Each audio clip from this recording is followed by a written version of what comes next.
আমি একটা মেয়ে হয়ে জানো সেটা তো একটা জিনিসটা দেখলে আমার খুব হিংসে হয়। আমারও ইচ্ছে হয় যদি মেয়েদেরও যদি এরকম হতো, এরকম থাকতো। কি বলতো ছেলেদের এজ অনুযায়ী কোনোদিন বন্ধুত্ব হয় না।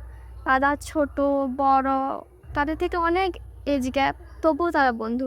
একসঙ্গে বসে, আড্ডা দেয়। আর আমরা মেয়েরা ১ মাসের যদি বড় হয় না, তাদের দিদি বানিয়ে দিই। কেন?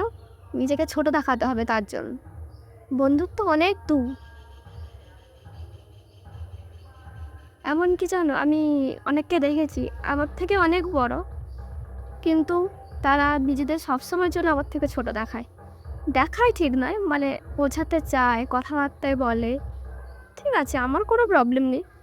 বলো তো বড়, দিদি বলে। শুধু একটাই ভয়, করে দিদি বলতে বলতে প্রণাম না করে ফেলে।